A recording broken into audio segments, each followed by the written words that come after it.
Assalom davlat panoh Hazrat Jaloliddin yasha. Assalom davlat panoh Hazrat Jaloliddin yasha. Mangulik birla yasha, yo mangu berdi marhabo. Xorazmshoh davlati bilgay muzaffar doimo. Assalom davlat panoh Hazrat Jaloliddin yasha. Assalom davlat panoh Hazrat Jaloliddin yasha.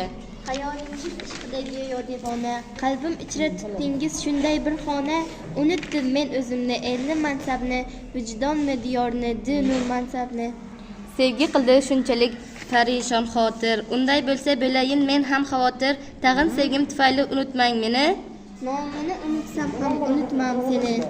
Parvardigor menga aylab ulug' inyot, 5 iqlimda qura oldim inshaalloh bir davlat, lashkarimning savlatidan titraydi jahon, xalifai Bag'dod menga bosh arqar. Tatigohim poyida g'urlar afg'onlar, tistevchilar, qora xotel, saljuq naymonlar, shafqatimga sig'inmoq bir yoqda Iroq, yonboshimda Hindu Panjob, bir yoqda Qipchoq.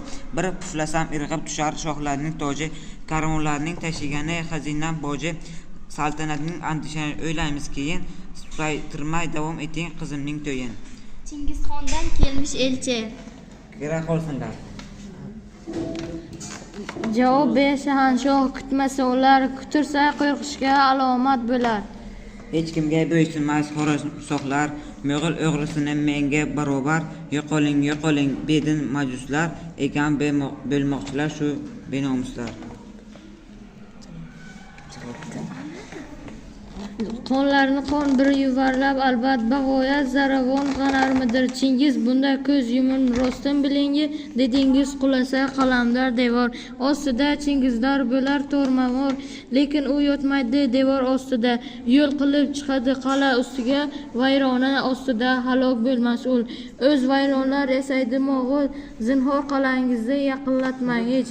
Yiqilsa poytaxtlar omad qolar, hech kim Sirdaryo bo'yida bor kishingiz musht qilib qaytaring qo'lichingizni. Amir Badriddin. Hayronman shunga, hayronman valida Jaloliddinga, olam shahanchohga ton kamorbasta, olam bu nima Chingiz payvasta, cho'llarning bo'lsa sherga ne qilur, behayo bir go'yo elga ne qilur. 30 yil davomida qiblai olam qasmlar qasdidan qiladi barham, shunchaki shirlar tavakkal Alloh, u Tangri soyasi undiz buloq. Imom Shahobiddin. Ahkomi Qur'on buyurilmish vatanni hiviz ayla har on. Hadisa Muhammad Rasul izshon debdi hubbil vatan minal imon. Dushman majusiydir bedin butpasar, musulmon bodga aylanmishdir qasd. Unga bermoq kerak hoziroq shikast. Hazrat va Hildinning taklif qilmoz.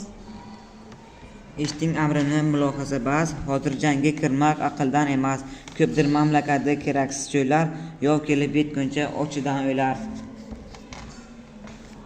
Men jangdan qochmayman Tangridir guvoh, ammo qumloq dahshatda ursak agar mo'g'ul ko'p ozor tortadi lashkar, yalmog'iz moshligim yo'qotaqim, ichgani qimizdir tamizaqim, men ko'rgan ular. Shahanshoh bu berishim cho'g'da dashga spop. Shahanshoh bir edi, men ham cho'g'da dashga spop turib yaroqli o'qli bosgandi jahon. Siz qo'lga tushmagan sal qolgan edi, xossa askaringiz qamalgan edi. U cho'g' qilichning dumini o'pib hamlaga boshladim chopib. Shahanshoh u yo'g'i yotingizda. Najotni yozgandi Tangri qalami. Mashhurdir Sardorning shu qilgan ishi, el deydi mo'g'ulni qochirgan kishi. Ne kerak tarixdan o'qimoq qilsa, tahriggoh Qachondan bilmasinlar bo'lsa. Bas qil maqtamoqni Jaloliddin bas. O'zingiz guvohsiz bu yolg'on emas, o'tmish sarguzasht dashti qishmoqda, yovni qipaloq cho'lda qo'maloqda. Odamzod umrida ming sarguzashti bor, hammasi eslamoq, aytmoq ne darkor. Bayrog'im biqtirib boshqa gap bekor. Bizning xonadonga bu nomus, bu or taqnashni bilganda sulqirahatda, o'lkaga boylik sarvar ofatda emas vatanimiz Xorazm faqat. Kun chiqar tomonda Sirdaryo sarhad, buyuring sipovga bo'la sargarda. Safarda tug'ildim, o'sdim egarda, qilichim hassadir, tulporim ertoq. Menga qo'shinida chodir yaxshiroq. Maqtanar men chohni qutqazdim deya. Siz hayot va taxtga bo'lmoqchi ega. Itoat haqqindir otalik shohlik, bu qanday sarkashlik, qanday ustoqlik. Otam siz valomat va shahanshohim go'daklik, cho'g'imdan pushti parvoz, o'sdim bu hayot. Qo'yma-qo'y, meni yurtim qila himoya. U qanday himoya, barhayot kushog'. Himoya qilmasa u qo'x unoq. Sen emas valihat shu kundan boshlab qarorim qat'iydir, o'zgarmas matlab. Kishi tug'ilmaydi boshda toj bilan, tug'ilar erkaklar ehtiyoj bilan, boshimga tojdir onamga qasam. Shahanshoh qiblai olam, Turkiston eliga chektirmang alam. Mo'g'ulni qochirgan kishi shu kishi, faqat shu jaloldan qo'rqar ul vahshiy. Bas imom valihat o'zlik qutbiddin, mening kenja o'g'lim itoat qiling. Birovning davlatini olarkan xudo, dastavval aqlidan qiladi judo. Xon chirikka. Chirikka o'xshaydi bu. Qo'ltiqda yo'q. Ismi Jaloliddin Xon. O'lka so'g' bo'lsin, toj kelib ketar. Nasabiy. Qani? Kalla omon bo'lsin. Kalla omon bo'lsin, soch kelib ketar. Jaloliddin. Fursat o'z so'ylagan tez xazinador bersin lashkarimga 100,000 dinor. Ekan elbas pahlavon. Darhol kelsin. Otaxonim qadmiga chepon. Ko'rganimga 10 yil bo'ldi sizni otaxon. Siz shahzoda Biz Sirdaryo bo'yida chepon. Qo'ying Sirdaryo yashil ozoda, qirg'oqda chaman ichra bitta shahzoda. Otni qo'yib o'tloqlarga ningtilaydi, sira istim chiqarishga o'sha narxani.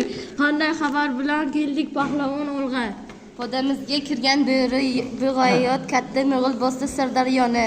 Hoy keksa chepon bir kelib bo'shing albatta po'son. Darhol Temur Malikka elt bizdan farmon. Xo'jan bilsin yovga qarshi barhayot farg'on. Nayni bekit yoniga bitta xanjar os, chepon ota hunar ko'rsat bo'rilar bos. Badashxonning ko'paydiga bo'lib men yovuz, yertib bo'g'in tashlagayman yovni ayovsiz. Do'stlar bir edik doim to'yda azada, yana mamsaf bo'ldik qonli g'o'zada. Xorazmshoh bo'lmish sizdan bag'oyat diltang. Yaqin biron sirdoshingiz qildimi nayrang, siz berishangiz har kimga ham. Ha, bu qanday sirdir? Taxt haqida balki biron tashvish yo'q. Xato Amir Jaloliddin emas taxti parast. Bo'lmasa bu qo'shin lashkar. Niyatimiz bir o'yilgan Chingizxon bo'lmasin. Samarqandda g'avg'onga yo'l qo'ymayman sira. Anok yov istar kelin bo'lsin asira. Ma'lumingiz Samarqandda menman hukmron, bir qadamda bo'lsa ikki sohibi farmon. Ko'p mehmondo'st hokim ekan bu Amir Yohu, darvozaga kelgan yovga peshvoz chiqar u. Viloyatni kim saqlasa udir hukmron, ko'nglimga ishondir selob bo'ron. Bu qasring sohibi siz mayli bemalol, o'tiringiz devon ichra lekin jalol. Shu oyoqni sipohlar jangga tayyorlar. Kim eliga g'amxo'r bo'lsa u eliga yordir. Sizga izzat ehtirom to'smasangiz yo'lim sipohlarga g'alatidir. Men o'sha so'lim va balki sipohlarning bir odati bor. Jang chog'ida kash yorin bizni deymiz ag'aylar. Qaynag'aning domdek shumi hurmati, bu pajmdir sarbozlarning kutmish omadi. Kim charchagan, kim kamarni bildan chechmoqchi, ochiq aytsin sipoyi ichida ketmoqchi. Har kim tayyor qilib kutsin u askarni, intizor berguncha jang xabari. Elbars polvon chiqar va nayinga polvonning nayiga moslab yalar. Jaloliddin manga berdi. Pesh pardali tarixiy fojia. Qatnashuvchilar: Sulton Muhammad Alovuddin Xorazm shohi. Jaloliddin manga berdi. Uning o'g'li Sulton Begim, shohning qizi, Jaloliddinning tug'ishgan singlisi.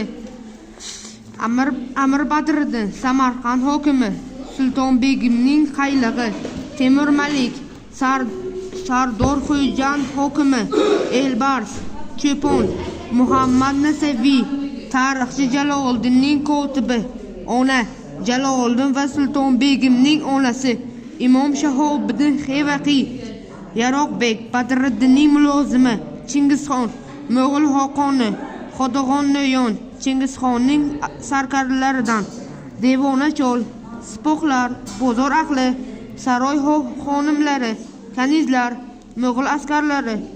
Voqea 13-asrning 1-sho'ragida bo'lib o'tadi. 1-parda. Bu asar drama janrida yozilgan. Drama yunoncha harakat nomini bildiradi. Asosan sahna uchun yoziladi. Asar boshqa tur va janrlarda quyidagi janr tartib bilan ajraladi. Turida yozuvchining fikrlari, ishtirok etuvchi shaxs obrazlarning xatti harakatlari orqali ifloslanadi. Voqealar tomoshabin ko'z o'ngida sodir bo'ladi. Voqealar monolog, dialog ko'rinishida beriladi. Dramalar pardalar esa ko'rinishlarga bo'linadi. Ijro remaklari muallif asar ishtirokchilarining tashqi qiyofasi yoki xulqi, harakati insoniyatning sahna manzarasiga beriladigan izohlarning foydalaniladi. Reaksiyalar odatda qaysida beriladigan moslar Xorazm shoh ikkilangan holga o'yga botadi. Akamedik namning Maqsud Shayxonda Marfiy romanida yozuvchi o'sha vaqtdagi mamlakat rahbari Usmon Yusupov boshqa ishlar bilan xayolga bo'lma xalq va armiya senda Jaloliddin to'g'risidagi asarni indirozlik bilan kutadi. Vodiylarga borib uni tezroq tugalab qayt dedi. Millat qahramoni Jaloliddin Manguberdi haqida asar yozishga rahbar beradi. Shahzodaning Jaloliddin Manguberdi fojiasi 1217-1224-yillarda Mo'g'uliston sulolasiga qarshi kurashgan. Jaloliddin Manguberdi to'g'risida hikoya qilingan. Chingizxon boshchiligi Mo'g'ullar qo'shinlari Xorazmshohlar davlati yerlariga bostirib kirish 1219-yilda boshlangan. Sulton avlodin Muhammad harbiy xatosiz tufayli jang maydonini tark etgan. Uning o'g'li Jaloliddin vatan himoyachisi otlangan. Tarixchi Nasaviyning yozuvchi sarkarda ismi Jaloliddin Manguberdi bo'lgan. Manguberdi laqabini tarixchilar burnidan